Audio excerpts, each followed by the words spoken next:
Vemos o princípio de soberania de Deus sendo estabelecido na vida do homem. Também precisamos observar as ordenanças de Deus para nossas vidas, para que sejamos bons mordomos de sua obra. Então, à medida que eu vou aprendendo, os princípios bíblicos, as ordenanças de Deus,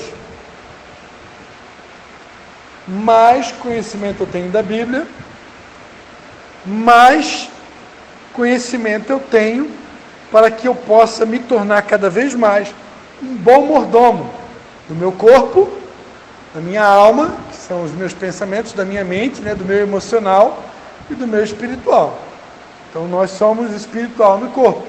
Então, como bons mordomos, eu preciso cuidar alma, corpo e espírito. Ainda hoje à tarde eu conversava com uma irmã, sobre a importância do cuidado do templo do Espírito Santo, através de uma boa alimentação, dormir bem e tomar bastante água, porque não inventaram ainda nada para superar a água, embora o refrigerante venda muito lá no supermercado.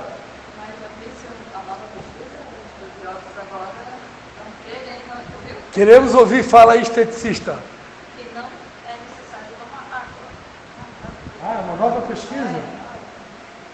De vez em quando eles vêm com essas teorias, surgem essas novas teorias, que agora não precisa mais tomar água, como eu já vi também que agora, para quem gosta de fazer academia, que não precisa mais fazer alongamento. Eu sou de uma época que ninguém fazia exercício físico sem antes fazer alongar. Hoje, você entra na academia e não faz mais alongamento. Então, agora tem essa nova teoria que não precisa mais tomar água. Eu não sei que teoria é essa. Porque o nosso corpo é feito de água. É um percentual, mais de 50% do nosso corpo é água. Então não tem, é só você ficar sem tomar água e você começa a olhar para o xixi, ou melhor dizendo, a cor do seu xixi. Se ele começar a ficar amarelo ou laranja, quer dizer que teu corpo está desidratado. Isso é terrível para o organismo humano. Então isso aí é a história da carochinha, me desculpa, E aí agora eu vou um pouquinho mais a fundo. Eu tive a oportunidade de fazer amizade com um fisioterapeuta, um dos melhores do estado de Santa Catarina, que fez pós-graduação na Europa e nos Estados Unidos. E ele aprendeu que nós precisamos tomar 33 ml de água por quilo diariamente. Então o correto era você pegar o teu peso, multiplicar por 33 ml e aí você vai ter a quantidade correta. Uma pessoa, tem pessoas aqui que precisam tomar quase 3 litros por dia. Agora, também já ouvi pessoas dizerem, já ouvi pessoas estudadas, inclusive, dizer que a gente tem que tomar até ficar saciado. Até ficar saciado. Depois que você saciou, não necessariamente tem que ficar insistindo, Agora tem outra coisa, a sede é sinal de que o teu corpo já está desidratado. Quando surge a sede, já está desidratado. Atleta não fica sem tomar, eles tomam o dia todo, estão com a garrafinha d'água ali o dia todo. Vou falar mais alguma coisa? Então o ideal é tomar, É líquido, tomar bastante água. Que grande mistério há nesse livro, chamado Bíblia, que fez Davi afirmar no Salmo 119, 105, lâmpada para os meus pés é a tua palavra e luz para os meus caminhos. E o escritor de Hebreus, no capítulo 4, versículo 12, ele disse, porque a palavra de Deus é viva e eficaz e mais cortante que qualquer espada de 2 gumes, e penetra até o ponto de dividir alma e espírito, juntas e medulas, e é apta para discernir os pensamentos e propósitos do coração. Eis um livro que norteia instrui, conforta, anima, admoesta. A Bíblia ela é completa, né? Ela norteia, ela instrui, ela conforta, ela anima, ela fortalece, ela admoesta, ela motiva, ela encoraja, ela nos abençoa, ela nos alimenta. Não tem para ninguém. Não há outro mistério, senão o próprio Espírito Santo fazendo verdadeira a primeira parte de Hebreus 4:12. Porque a palavra de Deus é viva e eficaz. É o Espírito que dá vida à letra, dando à Bíblia essa maravilhosa característica de transformar vidas. Então, à medida que a gente vai se alimentando da palavra, o próprio Espírito Santo, ele dá vida à letra. A Bíblia diz, né, que a letra mata, mas o Espírito vivifica. Então, meditar na Bíblia, estudar a Bíblia, sem o auxílio do Espírito Santo, sem pedir, né, que o Espírito Santo nos auxilie nesse processo de meditação e de leitura, é muito perigoso. Então, a Bíblia, ela é um livro que foi feito para ser lido e meditado com o auxílio do Espírito Santo. Então, eu preciso sempre pedir, Espírito Santo de Deus, me ajuda a interpretar melhor a Escritura Sagrada, as entrelinhas que se encontram por detrás de cada texto da Palavra de Deus. A Bíblia não tem por finalidade provar a existência de Deus, pois Deus não se prova, Deus é. Entretanto, a história tem sustentado algumas argumentações que comprovam a veracidade da Bíblia, como a palavra de Deus. Dentre as mais discutidas, citamos, primeiro, a inspiração divina da Bíblia. Então, vou repetir. A Bíblia não tem por finalidade provar a existência de Deus, pois Deus não se prova, Deus é. Entretanto, a história tem sustentado algumas argumentações que comprovam a veracidade da Bíblia, como sendo a palavra de Deus. Dentre as mais discutidas, citamos, número 1, a inspiração divina da Bíblia. A Bíblia é divinamente inspirada, e tal inspiração que a diferencia de todos os demais livros do mundo, pois é a influência sobrenatural do Espírito Santo, como um sopro sobre os escritores da Bíblia, capacitando-os a receber e transmitir a mensagem divina, sem mistura, né, sem nenhum tipo de mistura, sem nenhum tipo de acréscimo ou erros. A própria Bíblia reivindica a si mesmo a inspiração de Deus. A própria Bíblia reivindica a si a inspiração de Deus, pois a expressão assim diz o Senhor, como carimbo de autenticidade divina, ocorre mais de 2.600 vezes nos 66 livros da Bíblia. A teoria correta da inspiração da Bíblia é a chamada teoria da inspiração plenária ou verbal, a qual ensina que todas as partes da Bíblia são igualmente inspiradas. O fato de os escritores não agirem como se fossem robôs, mas usando palavras de seu próprio vocabulário, comprova que escreveram a palavra de Deus sobre uma influência poderosa do Espírito Santo. Olha só o que diz em 2 Timóteo 3,16. Segunda carta de Paulo ao Timóteo, capítulo 3, versículo 16 e 17. A Bíblia vai dizer assim: toda a Escritura é divinamente inspirada e proveitosa para ensinar, para repreender, para corrigir, para instruir em justiça, a fim de que o homem de Deus seja perfeito e perfeitamente preparado para toda boa obra. Então a Bíblia vai dizer que toda a Escritura, seja tanto o Antigo Testamento como o Novo Testamento, porque agora tem algumas igrejas, né, que praticamente não usam o Antigo Testamento, estão querendo abaçar o Antigo Testamento, porque agora a gente está na Nova Aliança, estamos no Novo Testamento, então para que usar o Velho? É muito provável que vocês venham escutar, melhor dizendo, mestres da lei, professores, pastores desse tempo, com essa doutrina, com essa teoria, de que, para que citar textos do Antigo Testamento, se agora a gente está no Novo Testamento, se agora a gente está na Nova Aliança.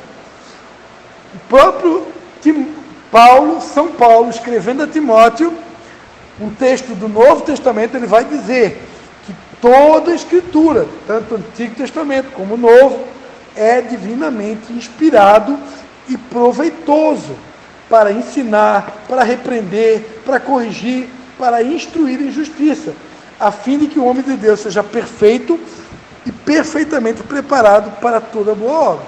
Então presta atenção, quando surgirem essas doutrinas, estas fábulas, está escrito no texto do Novo Testamento. Tudo, né? O nosso amigo Victor pregou domingo usando um texto, desce a casa do oleiro, né? E ali falarei contigo. Está lá em Jeremias 18. Então, Deus fala também através do Antigo Testamento, e não tem nada de errado. O próprio Jesus citou várias vezes o Antigo Testamento. Agora eu tenho que, o tempo todo, claro, estar consciente que eu pertenço a uma nova aliança, feita por Jesus lá na cruz. Mas isso não quer dizer que agora o Antigo Testamento não serve mais. Até porque toda a história do Novo Testamento, ela, para ser melhor compreendida, eu preciso conhecer também a Antiga Aliança. Aí eu vou entender melhor o todo. Ok? Posso mais um pouquinho de aula? Mais um pouquinho a gente já encerra, tá? Só vou citar mais 2 itens que comprovam a veracidade da Bíblia como a palavra de Deus, e aí a gente encerra a aula de hoje. Então, número 2. Primeiro, então, a inspiração divina da Bíblia. Número 2, a perfeita harmonia e unidade da Bíblia. Então, a perfeita harmonia e unidade da Bíblia comprova que ela é, de fato, verdadeira.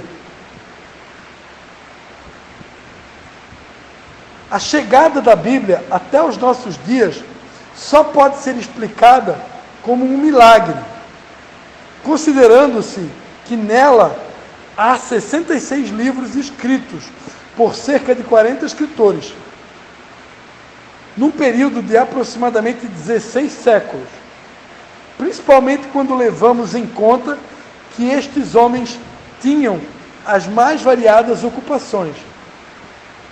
Viveram em diferentes épocas e lugares, e muitos deles nem mesmo se conheceram.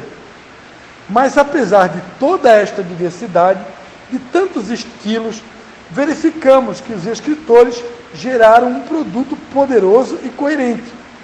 A Bíblia, como um todo, não apresenta nenhuma contradição doutrinária, histórica ou científica. Então presta atenção. A Bíblia, embora sejam 66 livros, que foram escritos em épocas diferentes, por pessoas diferentes, lugares diferentes, uma diversidade, né, de estilos, escritores. Em nenhum momento você vai encontrar contradição, e há uma harmonia perfeita. Entre todos os 66 livros da Bíblia, há uma harmonia perfeita ela não se contradiz em nenhum momento. Tudo se encaixa. É incrível. Isso prova a veracidade da Bíblia. Isso prova que a Bíblia é um livro verdadeiro. Isso aqui não é brinquedo. Isso aqui não é uma mentira. Isso aqui é real. A Bíblia Sagrada é real. Ela é, de fato, a palavra de Deus. Ok? Então, a perfeita harmonia destes livros é, para a mente humilde e sincera, uma prova incontestável de sua origem divina e de que uma única mente via tudo e guiava os escritores. A mente de Deus. Então, o fato da Bíblia não apresentar contradições e existir uma harmonia tão perfeita, isso prova que a Bíblia, embora tenha sido escrita por aproximadamente 40 escritores, por detrás desses 40 escritores, na verdade, só tinha um único escritor, que é o próprio Deus, que estava o tempo todo ali respirando, ou soprando, ou sussurrando a sua palavra para os profetas, para os patriarcas e tantos homens e mulheres que tiveram a oportunidade de ouvir, a ruar de Deus, o sussurrar da voz de Deus, como que um sopro no pé do ouvido dos patriarcas, dos profetas e de tantos homens e mulheres do Antigo Testamento e no Novo Testamento, os próprios apóstolos, que tiveram a oportunidade de caminhar com Jesus, de andar com Jesus e ouvir os ensinamentos do próprio Cristo, que é também Deus, porque Ele é o Filho de Deus. Ok? Terceira pessoa, ou segunda pessoa da Trindade, como se dizem, como também é dito. E finalmente, para a gente encerrar a aula de hoje, terceira prova de que a palavra de Deus de fato é, a Bíblia Sagrada de fato é real e verdadeira. O testemunho do Espírito Santo dentro do cristão, ou dentro do crente. Testemunho do Espírito Santo dentro de cada um de nós. Quem de fato aceita Jesus como seu único e suficiente Salvador, aceita também a Bíblia como a palavra de Deus.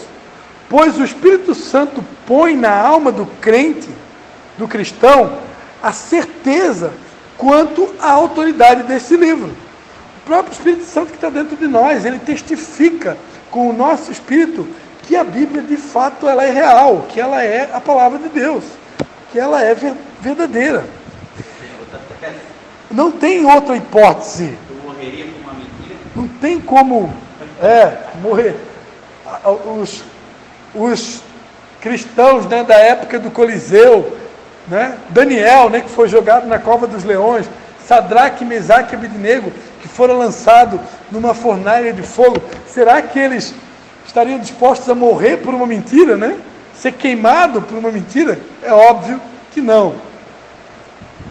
Então, esse testemunho do Espírito Santo no nosso interior, no tocante às Escrituras, é superior a qualquer argumentação humana. Olha só o que diz Evangelho de João, capítulo 7, 17. João 7, 17. João 7, 17. Se alguém quiser fazer a vontade de Deus, descobrirá se o meu ensino vem de Deus ou se falo de mim mesmo. Então Jesus Cristo aqui, ele disse, se alguém quiser fazer a vontade de Deus, descobrirá se o meu ensino vem de Deus ou se falo de mim mesmo.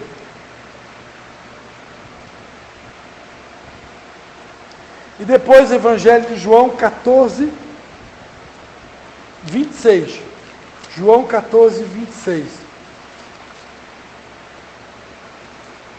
Mas o Consolador, o Espírito Santo, que o Pai enviará em meu nome, vos ensinará todas as coisas e vos fará lembrar de tudo que vos tenho dito. Amém? Então Jesus prometeu enviar o Consolador, o Paráclito, né? O Espírito Santo.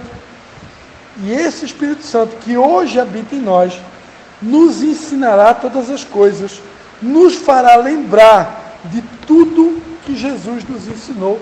E é esse próprio Espírito Santo que habita em nós, é que testifica de que essa palavra ela é verdadeira e real. Assim também como, se algum dia, só uma dica final para a gente encerrar a aula, se algum dia alguém aqui receber uma profecia, uma palavra profética, da boca de um homem de Deus, de uma mulher de Deus, de um profeta ou de uma profetisa, só compartilhando algo que eu aprendi com Deus. Deus nunca vai usar um profeta, um homem de Deus, uma mulher de Deus, para entregar para você um recado de Deus, uma profecia, uma palavra profética, que antes o Espírito Santo não venha testificar no teu coração. Deus não é Deus de confusão. Deus não vai mandar um profeta entregar um recado para você, que o Espírito Santo não venha testificar no teu espírito. Porque se o Espírito Santo não testificar no teu espírito, meu irmão, vigia. Porque Deus não é Deus de confusão. Normalmente, quando Deus usa um homem, uma mulher de Deus, para entregar uma palavra profética, o Espírito Santo que está em nós, ele testifica. Eu tinha aproximadamente 23 anos de idade, quando frequentando uma igreja evangélica, o Santuário da Família, no bairro chamado Fazenda, na cidade de Itajaí, participando da reinauguração da igreja do Santuário da Família. Um dos primeiros pastores que eu tive, o pastor Cláudio, naquela ocasião tinha um pastor da Assembleia de Deus de Joinville, pregando a palavra de Deus naquele culto de reinauguração do Santuário da Família no bairro da Fazenda, lá por volta de 22, eu tinha 20, por volta de 1997, 1998, um pastor de Joinville apontou o dedo para mim no meio de uma multidão lá, 200 pessoas, sei lá, naquela época, né? Umas 200 pessoas, eu calculo, um pouco menos. E ele apontou o dedo e falou no meio da multidão. Ele disse assim para mim: você aí, Deus manda te dizer, você será pastor, querendo ou não querendo. Quando ele falou, no meio daquele povo, que eu seria pastor, querendo ou não querendo, o meu espírito se arrepiou dentro de mim, ele testificou dentro de mim. Ele confirmou que aquilo era real, que era realmente Deus falando. Então, guarda esse recadinho aí. Nunca Deus vai usar um agente externo para falar algo que o Espírito Santo interno não venha testificar dentro de você. Porque Deus não é Deus de confusão.